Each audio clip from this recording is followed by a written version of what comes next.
In this video, we're going to discuss about argument. An argument is a collection of P1, P2, P3, Pn called premises and Q called conclusion written in the form P1, P2, P3 up to P sub n over. So ito yung ating conclusion. So this is called as the argument form. Meron tayong dalawang kinds ng argument. It's either valid or invalid. Okay? So, masasabi natin na valid ang argument kapag yung lahat ng premises ay true, tapos yung conclusion ay always true. Otherwise, invalid yung argument natin. Yung argument ay pwedeng i-convert sa propositional form. So, halimbawa, ito yung argument form natin, P1, P2, P3 up to Pn. Ito yung conclusion. Then this argument form is logically equivalent to the propositional form P1 and P2 and P3 and up to P sub n. Okay, so kumbaga nilagyan natin ng conjunctions tapos lahat to ay premise. Okay? And then implies Q. So meron tayong premises, meron tayong conclusion Q. So masasabi natin na yung argument kapag given to, kapag from argument form to propositional form, masasabi natin na yung argument form ay valid kapag tautological implication yung katumbas niyang propositional form. Okay? Now, kung ipoprove natin na valid yung argument form using propositional form, so dapat ma-prove natin na lahat to ay 1. And then, ito yung i-assume natin na lahat to ay 1. And then, dapat ma-prove natin na 1 itong Q. Okay? Let's try example number 1. Determine if the argument below is valid by STTT, STTT, or shortened truth table technique. Okay?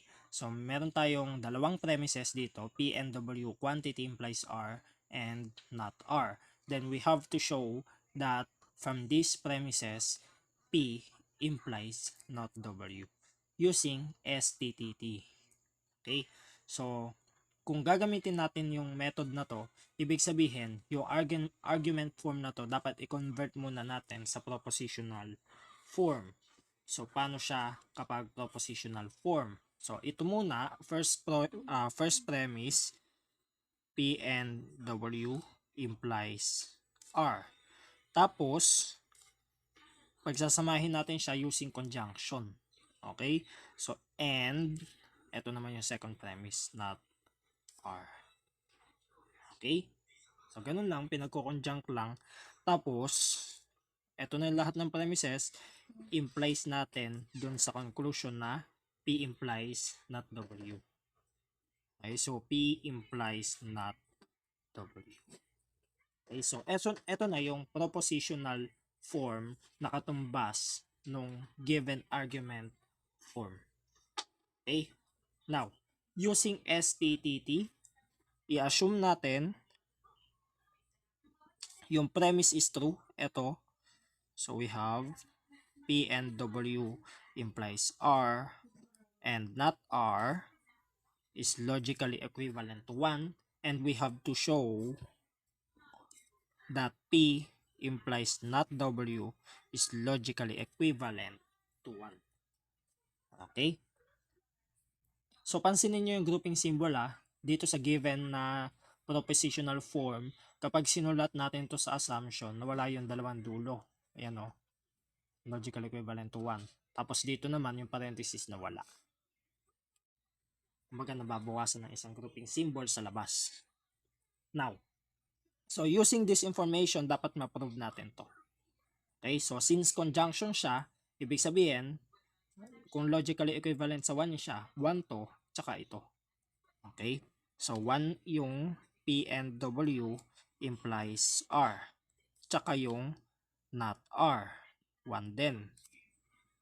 Okay, so kung 1 yung not R, ibig sabihin, yung R niya ay 0. Okay? So tara ilagay natin. Tapos itong P and W, kung ang R ay 0, yung P and W ay 0. Paano natin nasabi na yung P and W ay 0? Kasi kapag iwawan natin tong P and W, makokontra to. Kung 0 to, magiging 1 implies 0. Mali na. Kaya sigurado tayo na 0 siya. Kasi nga ito ay logically equivalent sa 1. Okay? Now, so ito lang yung mga information na kaya nating kunin, pero kulang to para ma-prove yung ating conclusion. So, ang gagawin natin, magkakaroon tayo ng dalawang cases. Okay, so for case 1, i-assume natin na yung P, ito, kasi clear na to eh.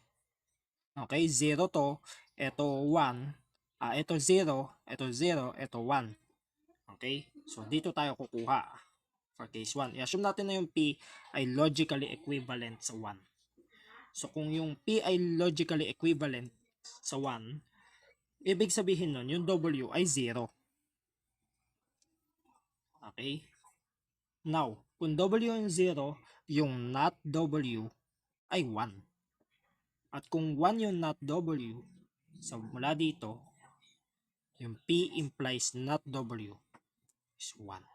Kasi 1 na yung conclusion. Okay, so okay tayo sa case 1. Try natin yung case 2. So for case 2, ilet naman natin na 0 yung P. So kung 0 yung P, automatic yan, P implies not W is 1. Kasi 0 implies something that is always logically equivalent to 1. Okay? So as you can see, from any cases na prove natin yung ating conclusion. So since the propositional form is tautological implication, therefore, the argument is valid. Okay, so ganun.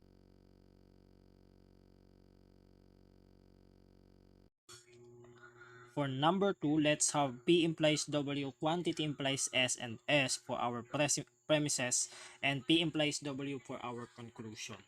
So convert muna natin sa propositional form. So we have P implies W implies S, and S. This implies, lagyan muna natin ng ano. So this implies P implies W. P implies W. Okay? Now, yung magiging premise natin dito, ito. So we have P implies W implies S, and S logically equivalent to 1. And we have to show that P implies W is logically equivalent to 1. Okay? Now, since conjunction to, then yung P implies W implies S is logically equivalent to 1, and yung S ay logically equivalent to 1. Now, so since parehong logically equivalent to 1 to, yung S ay logically equivalent to 1, then itong P implies W ay pwedeng 1, pwedeng 0. Kasi kung 0 to, so tama to, logically equivalent to 1. Kung 1 to, tama pa rin kasi yung S natin ay logically equivalent to 1. So therefore, yung P implies W is not always true. Okay? Or yung P implies W is not always logically equivalent to 1. So therefore, kung yung P implies W natin or yung conclusion natin is not always true, therefore, the argument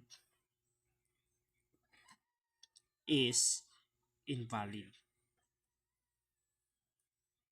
Okay? Kasi nga, kung babalikan natin yung definition ng valid argument, dapat yung conclusion natin ay always true. Okay?